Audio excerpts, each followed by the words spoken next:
Le président Jovenel Moïse a renouvelé son engagement d'œuvrer afin que toute la lumière soit faite sur la dilapidation des fonds Petro-Caribé, tout en mettant en garde contre des persécutions politiques. Il a fait ces déclarations au cours de l'inauguration mardi d'une salle d'arrivée à l'aéroport international du Cap-Haïtien en ligne Jean-Roux Paul. Chef l'État pays a, une autre fois encore, renouvelé l'engagement de prendre pour permettre la justice avec la police. Jouki en bacode, tout le monde qui gagoté l'argent fonds Petro-Caribé pendant 10 dernières années, pendant Jovenel Moïse rappelé, persécution politique par la donne.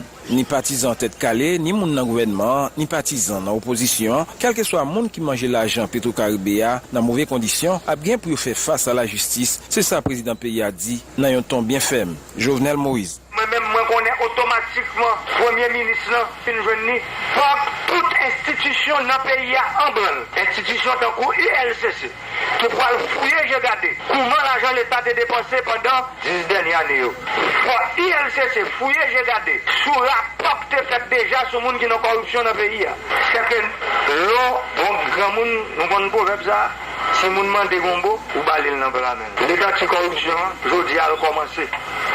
Il a commencé sans force côté. Que c'est les gens qui sont dans le gouvernement, que c'est les gens qui sont fanatiques président, que c'est les gens qui sont dans l'opposition. Ancien président Chambre Commerce Nord-Ouest l'a fait déclaration ça yo. Journée m'a dit ça pendant que t'a inauguré yon salarié tout neuf dans l'aéroport international, deuxième ville pays. Jovenel Moïse après ça t'a visité travail bétonnage qu'a fait Fort Saint-Michel, yon quartier dans cadre caravane changement dans l'entrée est ville Cap-Haïtien. Avant ancien président Henri Translan t'a participé dans la cérémonie remise prime. Yon concours sous divers projets, jeunes garçons avec jeunes femmes dans 20 sections communales dans le département Nord, t'es participé là-dedans et organisation que les Renaissance Haïti a été organisée. Plusieurs ministres démissionnaires, conseillers spéciaux étaient présents dans toute cérémonie. Nous Cassité, Ardouin Zéphirin, Aviol Fleurant, ingénieur Fritz Caillot, mettez avec diverses autorités locales, tant que des magistrats en appris, y en a pris l'autre, Yves Rose-Pierre, Akezaï Lefranc, Jean-Roux Paul, Cap-Haïtien. Vision 2000. Merci Jean-Roux Paul. À l'occasion de la célébration de la Notre-Dame de l'Assomption hier mercredi à Petit-Goâve, Monseigneur Marie-Éric Glandas Toussaint a dénoncé la corruption, l'impunité et l'amateurisme politique en Haïti, appelant à la conscience de tout un chacun face à la situation de misère et de désespoir de la population. Nous assistons aujourd'hui non seulement à une dégradation environnementale, mais aussi à une dégradation politique, s'est insurgé Monseigneur Éric Glandas Toussaint, Eugène Raymond.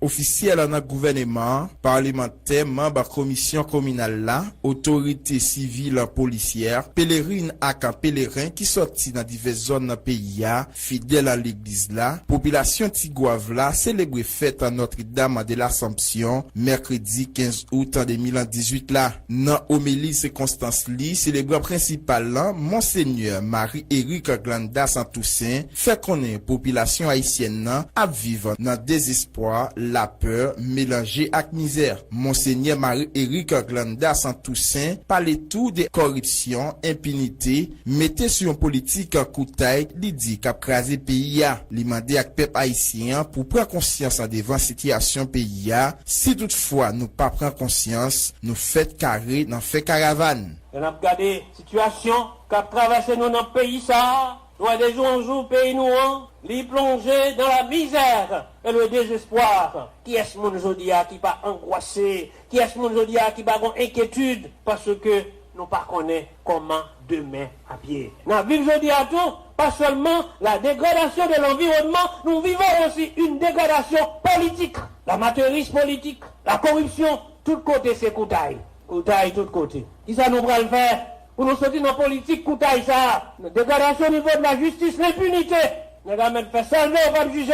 Et nous-mêmes, haïtiens, sommes en égard et nous, et nous avons fait contre Koutaï sur nous, les venus, il dit, et tel, pays c'est pour caler là-dedans, l'anglais. Pas dit, Monseigneur, fait politique, Tigouave, nous fait carré dans marché, fait caravane. Faut que nous dit, population Tigouave là, célébrer fête en Notre-Dame de l'Assomption, en présence des milliers de chrétiens catholiques qui sortis dans diverses zones dans le pays d'Haïti. Curé paroisse Tigouave là, Père Boniface en Sénat, remercier tout le monde en Lydie qui te rend fait ça possible. Pendant les annoncé construction l'église là, dans un temps qui pas trop loin, n'a rappelé bâtiment l'église en Notre-Dame de l'Assomption Tigouave, écrasé en bas tremblement de terre 12 janvier 2010 passé à Eugène Raymond, Tigouave, Vision 2000. Merci Eugène Raymond. Et alors qu'il prononçait son homélie à l'occasion de la célébration de la Notre-Dame hier au Cap-Haïtien, le révérend père Aknis Desrosins a lui dénoncé les conditions économiques difficiles dans lesquelles évolue la population.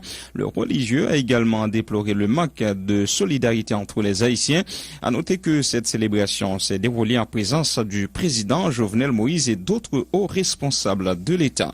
Le coordonnateur général du collectif de défense des droits humains dans les communes de Cabaret et de l'Arcaïen, Berville Joseph Lovanis, estime que le président Jovenel Moïse semble n'avoir pas tiré de leçons des émeutes qui ont secoué le pays en juillet dernier. Berville Joseph Lovanis s'attendait à ce que le chef de l'État apporte des changements dans la façon dont il dirige le pays à la suite de ces événements. Correspondance pour Édouard Hilois. Coordonnateur général collectif Cap défense droit moun dans zone Akaye à Cabaret, Berville Joseph Lovanis, il pensait Zach Brigandaire qui était fait 6, 7 à 8 juillet passé, ça va le porter selon lui-même un changement dans le mode fonctionnement président Jovenel Moïse. Alors ce qu'il dit, c'est pas ça le remarquer. Dans ce sens ça, il demande président Jovenel pour prendre responsabilité. Côté Berville Joseph Lovanis. C'est là et fait penser d'après un changement dans le mode de fonctionnement président Jovenel, parce que c'est dit comme ça, le temps des populations, le temps du peuple là. Et voilà, on va connaître qui corruption côté. On parle rien qu'a fait pour corruption, non. On pensait qu'il pas prêt à gagner, on va approfondir pas fait pour gagner quelques rectifications qui peut être. Mais nous sentons que la braille a pas pris un fait vrai, approfondi. Nous avons souhaité le président Jovenel prendre responsable tout le temps ça le prend pour le finir, défenseur droit maintenant, il estime équipe en place là, pas de travail pour faire changement. Président Jovenel Moïse, participant Cléronais, pour les droits et lois Arcaïen, Vision 2000. Le député de Saint-Marc, Samuel d'Haïti, apporte son plein soutien à la marche des paysans victimes de la semence de riz Jasmine 85 au niveau de la vallée de l'Artibonite prévue ce jeudi. Ce mouvement a pour objectif d'exiger justice et réparation de la part de l'État haïtien et de l'ANATCOM. Le parlementaire a souligné que cette marche sera aussi l'occasion de dénoncer certains problèmes auxquels font face les paysans. Le directeur général du ministère de l'Intérieur a présenté mardi le bilan du programme de formation aux États-Unis d'Amérique destiné aux membres des collectivités territoriales. Environ 2400 élus locaux et 400 cadres du MICT ont bénéficié de ce programme de formation d'avril 2017 à date, selon le DG du MICT qui annonce la poursuite du 10 programmes dans les prochaines semaines. Fidel Monchéry en avait profité pour mettre en garde toute personne qui réclamerait de l'argent à des gens afin de leur permettre de bénéficier du programme. Le service de l'immigration continue de faire face à des difficultés pour satisfaire les demandes de passeport. Le directeur général du ministère de l'Intérieur, Fidel Monchéry, met en cause la non-disponibilité de livrets due à des difficultés dans l'exécution du contrat signé à cet effet entre l'État haïtien et la firme allemande chargée de l'impression des livrets. Fidel Monchéry a promis que ce problème sera résolu sous peu.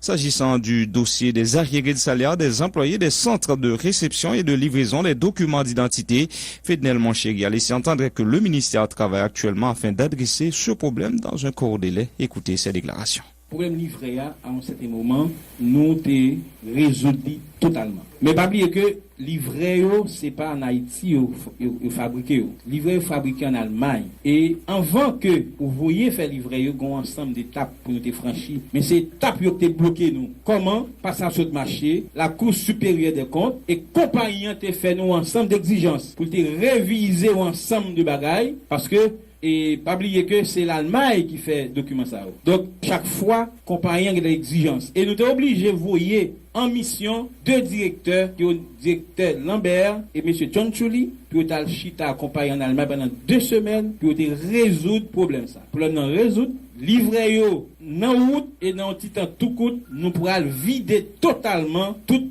passeport que nous gagnons en retard. Parce que au niveau immigration, non, c'est possible. C'est au niveau passation de marché avec compagnie. Et ça va mettre en retard. Et la Cour supérieure des comptes, c'est un pouvoir à pas que il va tenir compte de rien qu'au deal si que document, si techniquement pas bien monté. Faut parler de CLDI. Arieri. Moun qui dans CLDI, yo entré sous concours. Premier bagage que yo pour faire c'est stage. Tout le monde connaît que délai un stage maximum 3 mois. Et dans le processus que nous est là, c'est processus pour nous régulariser situation ça. Pas oublier que pour nous nommer, il y a un ensemble de démarches et OMRH exige ces concours vous faites.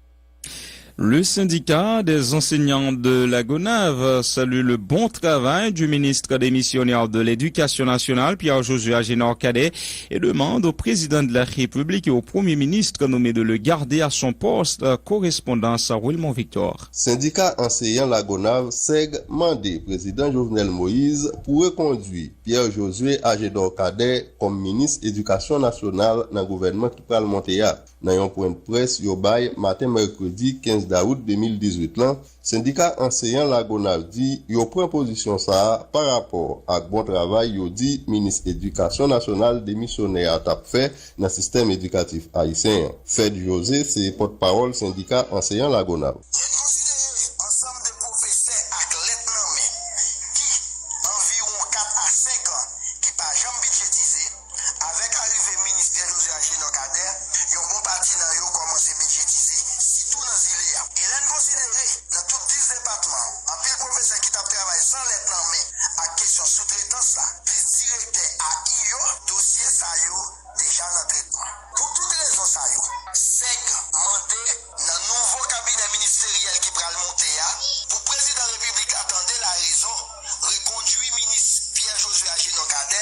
Puis loin, syndicat enseignant la Gonave fait sortir difficulté yo dit diverses l'école nationale dans l'île la Gonave gagné devant rentrer classe là qui prévoit fait dans 2 semaines encore à cause frère l'État kon bay dans l'école sa yo qui trop petit. Selon ça yo dit. Wilmon Victor, la Gonave, Radio Vision 2000. La plateforme des syndicats d'enseignants de l'Artibonite demande aux responsables du ministère de l'Éducation nationale et de la formation professionnelle de s'atteler à la préparation de la rentrée des classes qui se fera dans 2 semaines et demie. La plateforme demande aux autorités de se pencher sur un ensemble de dossiers tels la nomination des enseignants, le paiement des arriérés de salaire, l'ajustement du salaire des enseignants afin d'empêcher que la rentrée scolaire ne soit compromise. Didier Pierre est le président de la plateforme des syndicats d'enseignants de l'Artibonite. Écoutez ces déclarations. Pour rentrer des classes, et encore une fois, pour rentrer de 2018, nous vivons une situation qui est extrêmement difficile sur le plan socio-économique. D'ailleurs, nous, depuis le fin mois de juin, question émise par rapport à prix de gaz qui était passé, montrer que le système-là gagne en pile problème, en pile parents vraiment en difficulté, et nous demander de véritables programmes, non seulement pour accompagner les parents, parce que pas gagner l'école, pas gagner professeur sans les parents, c'est pas des programmes bidons, pour le ministre, cadre fait là, fait mon lever à 1h du matin pour aller déposer dossier. Alors, si vous avez besoin, en cas de bail subvention qu'on vient pour faire, nous pour gagner vraiment programme subvention livre là, il va avoir petit copain aux amis bali et que l'école ouvre, moun pour gens gagner un livre subventionné. Je dis là nous à quelques 2 ou 3 semaines de ouverture des classes, pas gagner un livre subventionné qui sont marché à terre. Alors tandis que tout parent qui a planifié l'école doit connaître pour résoudre question ça yo. Nous vendons un vaste programme d'accompagnement des parents pour que par rapport avec problème qui est là et puis nous garder question là jamais qui a monté là. Nous demander pour gouvernement font effort pour gagner un vrai plan pour planifier rentrée scolaire là. Et ça qui a rapport avec syndicat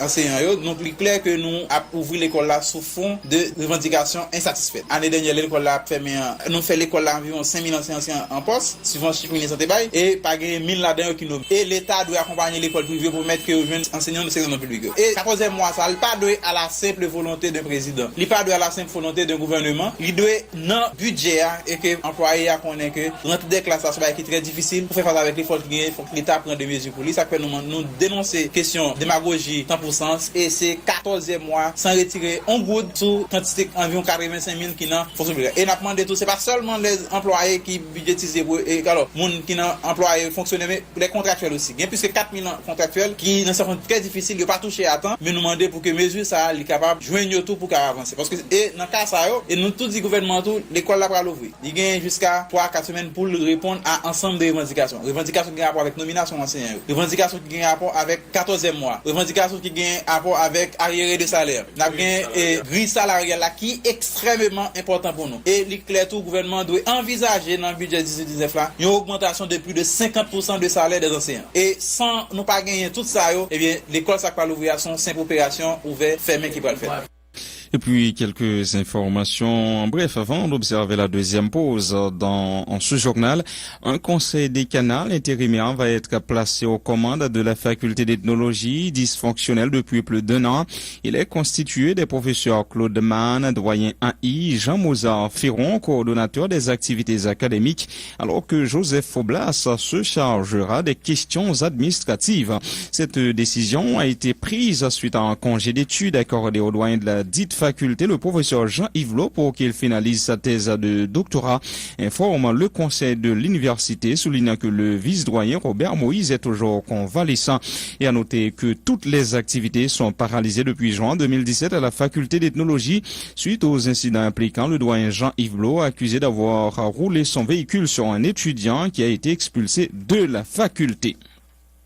Le haut commandement des forces armées d'Haïti informe que le processus de recrutement de soldats lancé l'année dernière est en phase de réévaluation. Une première classe de recrues entrera sous peu en formation sitôt les différentes épreuves terminées et les autres candidates et candidats ayant satisfait aux exigences du concours alimenteront notre banque, la banque de données des forces armées d'Haïti, et seront appelés en formation au fur et à mesure pour reconstituer les effectifs et les services des forces armées d'Haïti. La deuxième pause dans ce journal.